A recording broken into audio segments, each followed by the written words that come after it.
Hello, welcome to What Am I Doing, the D&D Explainer podcast where one experienced dungeon master and one failed scriptwriter discuss D&D topics. My name is Kinsey, and my ridiculously inadequate pod partner is Lewis McCaffery. Got it in one. Go fuck yourself, part 2.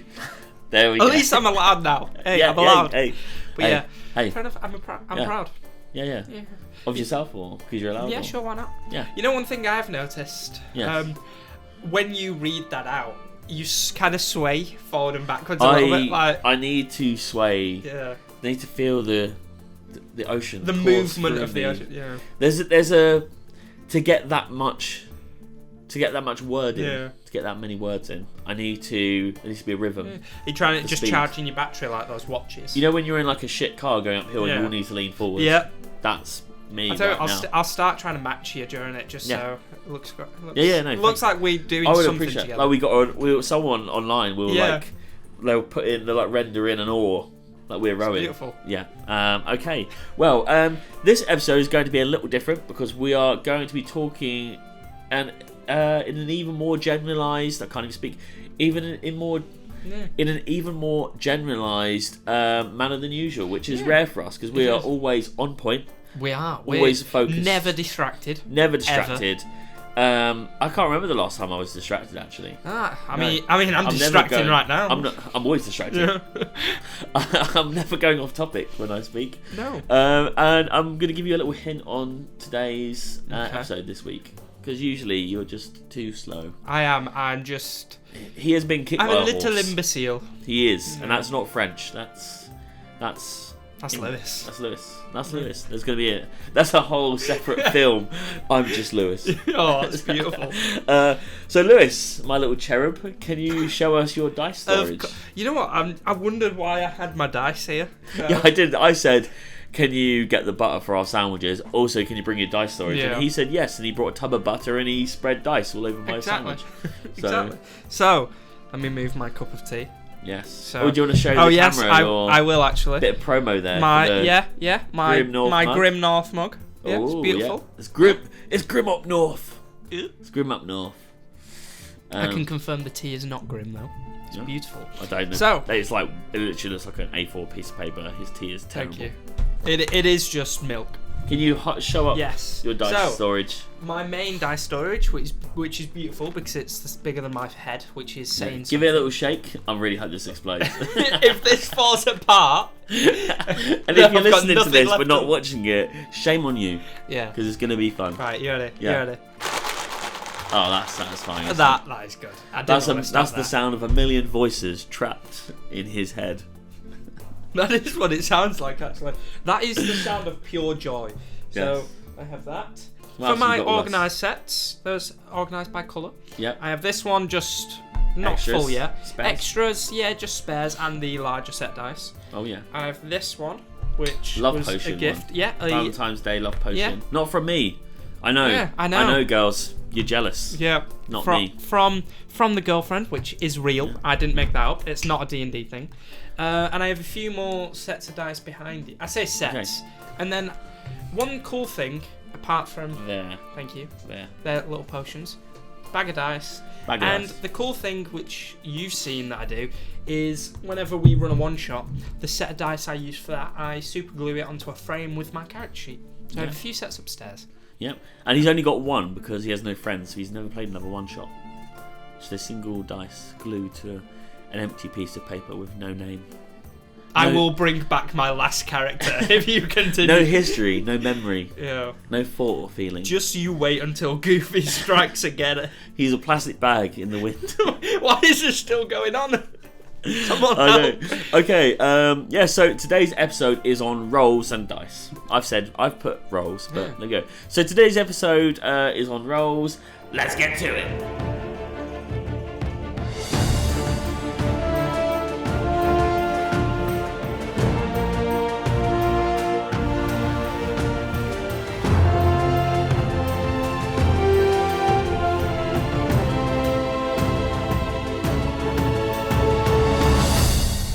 Okay, so today's episode is on rolls. You are the tank and the rest of the party is full of support. You're down to your last hit against the BBG when you attempt to hit, fully knowing you need to roll a 19 or above to strike them down and save the group from impending doom. We're that kind of podcast now. That's beautiful. Lewis, that was pretty sick. That's like the most intense you've been for the entire podcast. I wish I could DM that way. Yeah, I wish you could.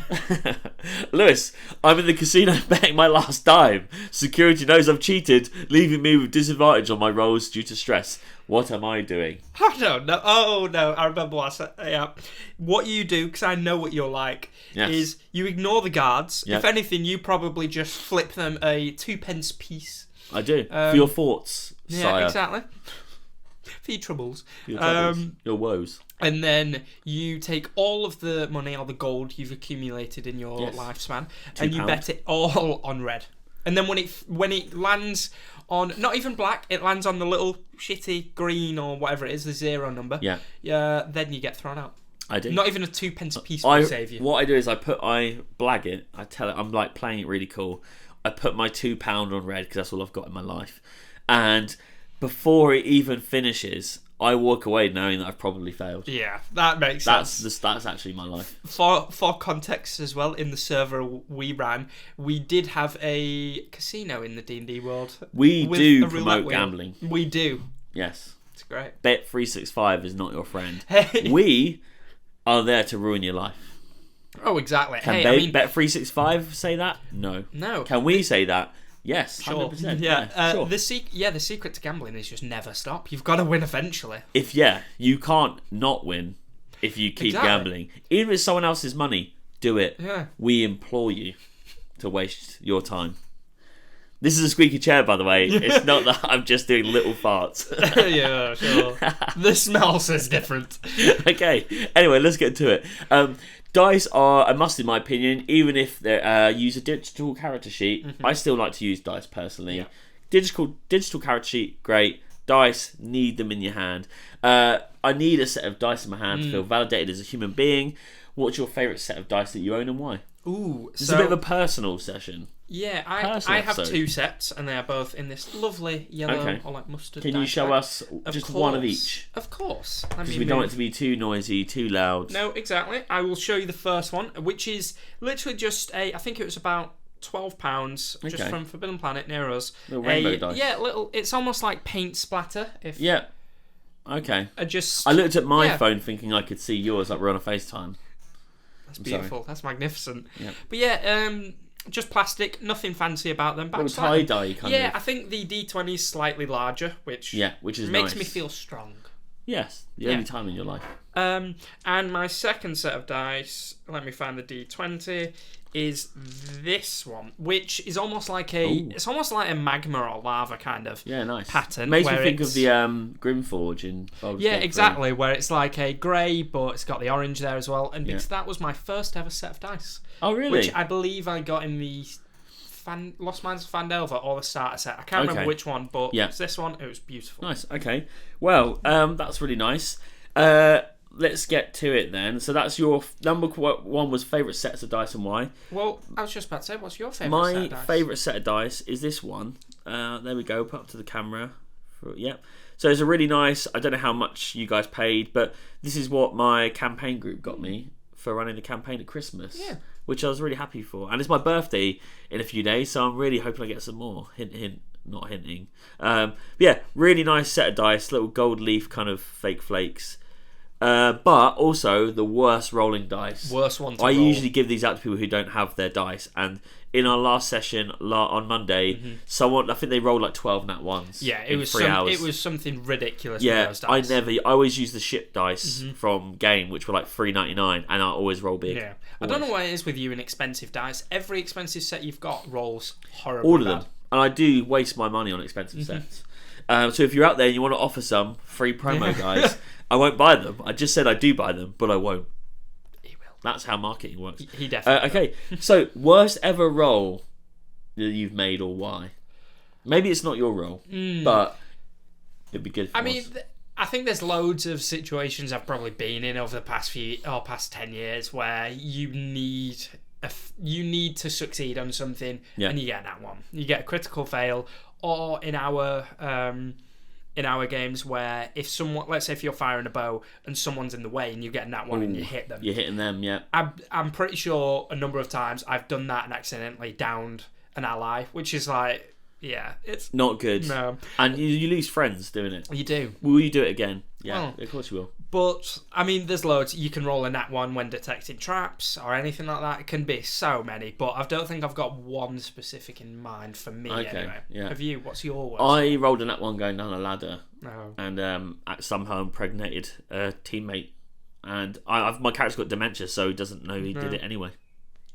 I'll keep it at that. Less graphic. Yeah, I can't remember if you both rolled nat 1s or if you both just failed. I think I was dressed on the top of the ladder, and by the time I was at the bottom of the ladder, I was bottom half naked. Yeah, trouserless, penis facing up.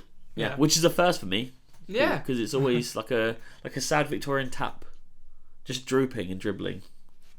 Anyway, so question number 3: is it okay for DMs to fudge rolls? Important one here. Oh. The only question that's valid in this episode, I'd say. I'm gonna say yes and no. Yeah. I'm going to say no why first, because let's say, or overarching, I think it depends when and why. Because if you're fudging a roll to, let's say if your boss is rolling a saving throw and they fail, and you fudge it to say they succeed, no. I think that's scummy. If you're doing it to benefit you specifically. Yeah. Or if you're doing it to beat the players, then no. Because things like that are horrible. It's like, let's say if you're in combat, I don't think there's anything wrong with tweaking HP or maybe AC or things like that in a fight, because maybe you miscalculated it, maybe, I don't know, some act of God intervened, or I don't know, in D&D, and you want to just make it a bit more rewarding, a bit more fun, but you're not changing it in any way really, you're just prolonging it a bit, which won't have any lasting negative effects on the players, then fair enough, nothing wrong with that. But if you're going to, let's say if your players get 4 nat 20s in a row and get your boss down to 0 hit points, and you think, no, the fight's not long enough, I'm going to change that to 200 hit points left. In that situation, I think it's a bit of a dick move, because if your players do get 4 nat 20s in a row, then that's a rare situation that needs to be epic, and if you just remove that, then I think that's a genuinely really good answer. Thank you. No. Thank you. Thank you. Thank you very much. You've heard it here first. You are welcome. You did good today, son. Son, you did good. And I'm proud of you. Thank you. Oh, I'm going to start welling up. No one's proud of me. No, I totally agree. Are you doing it? Yeah, I get you might. That might be a big part of the session. That villain, and they've just absolutely fucking cut through them. But if it's 4 nat 20s, what are you doing? That's pretty good. They deserve the reward. It's rare to roll that. We're all excited by it. Exactly. And you think of something else on the fly, because that's part of D&D. I think one other option, which is like a last resort as well. Let's say if your players are getting their ass kicked, and one of them has 6 hit points left, and you roll 6 or 7 points of damage, but you say, you know what, it's a 5. Fair enough. I mean, I'm personally against it, because I think when it comes to damage, like, the dice giveth and the dice taketh away, but sometimes they're taking your home and wife and kids away. Am I right? And all your money after you put it on. Horrible. It's horrible because it's true. Literally, it's too soon. Yeah, but yeah, I personally don't do it, because I think if you roll that damage, stick to it, because it adds the realism to it. But I'm not against someone else doing it. Yeah, I've got nothing to say to that. I thought that was a really good answer. Thank you. I enjoyed that. Any types of dice, this is our last question, Mm-hmm. Any types of dice you'd not recommend purchasing? Stay away from. What are we saying? I've got one here. What's your So, can you describe a bad set of dice? I think the worst sets of dice, well, I'm going to say 2/3 here. Yeah. One being some, not all, because I don't mind metal dice if you've got a dice tray.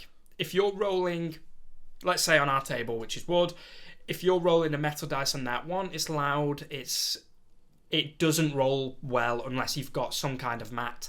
Mm-hmm. And going along with that, if you've got metal dice that are difficult to read, that I think can be annoying. Yep, unreadable, heavy, and sharp. Sharp. Yeah. Oh, we've got some. This is my first set of dice here. Let's look at the Nat 1 because that's all I've ever rolled on this bat. I can't even find it now, ironically. Story of my life. Yeah. Beautiful. So there we go.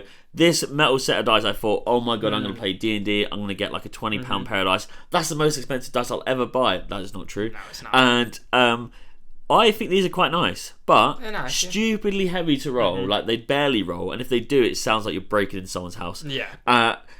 Crazy sharp, which also means they don't roll very well. So I recommend check. Some people actually promote, some dice suppliers actually promote that they're sharp in a good way. That is literally the opposite of what it is. To be fair, I don't mind sharp dice, but I think if you are, again, have a mat, and if you can, have a dice tower, because that you're guaranteed like a decent. It will roll. Yeah, it will roll. And the second one I'm going to go with, because this should be a given, but people sell them, and that's weighted dice. If you're the type of person that has weighted dice, stop playing D&D. Why are you playing? Yeah. Why are you playing a game that is down to like luck? And then going, I'm going to break that rule. Exactly. The mechanic. The one last thing I will say is the one. No, please, I've got. Thank you. I've got all the time. Yeah. I've got a watch on this hand, but I checked the hand with no watch. I'm sorry. I'm you know sorry. That sums us up. Yes. Organised. One set of dice, or like some dice that I do want, and this is kind of less of the ones that you shouldn't get, but I think you should. And there's some variants where, for example, I think they replaced the 19 and the 18 with 20, and they replaced the 2 and 3 with the 1. Oh. So the average stays the same, but you've got an increased chance of getting a critical fail or a critical success. Oh, I've not seen those, actually. Yeah, it looks really fun, but dice like You've that. not shown me this before. No. We'll talk about this after the podcast. You've disappointed me. Are you no longer proud of me, Papa? I am not your papa. Not that kind of shit. Damn it. No. And the biggest issue, unreadable. Yeah. Oh, yeah. So there's some gorgeous sets of dice, and I look at dice every day, and because that stuff got no life. But they literally don't paint the numbers on, and you think I literally can't. When are you ever in like a crazy well lit room playing D&D? And do you want to be? Not really. You want to have a bit of mood. Thing is, I can't read it. I think as well, when you do a roll, the DM should be able to see it, or at least needs to if they want to. Whereas, let's say if it's an unreadable one. I've known of people in the past that do fudge their rolls as players. I've literally seen someone fudge a roll at my table and then deny it, and I'm literally I can see their numbers. I've seen that as well, and especially when it's Tegan. I'm calling everyone out. Every episode, I'm calling some shit player out. I mean, fair enough. But yeah, like where if someone might fudge a roll, and if the DM can't see it, then they can get away with that whenever they want. Yeah. No one wants that. Okay, well, that was a good little fun one, bit more personal. Okay, so today's adventure is sadly coming to a close, but we're back again next week with the topic, if anal beads are for the rectum, why are they also useful as a choking device? I mean, these are my anal beads. Yeah, the anal beads of life. The anal beads giveth and the anal beads taketh away. They really do. And as always, thank you for tuning in. And if you'd like to join in on the D&D action, then please follow us on Instagram and TikTok at WhatAmID&D, or check out the link in our bio to join our Discord server. Nearly failed that one this time. I've been Connor Kinsey. I've been Lewis McCaffery. Good day. Goodbye.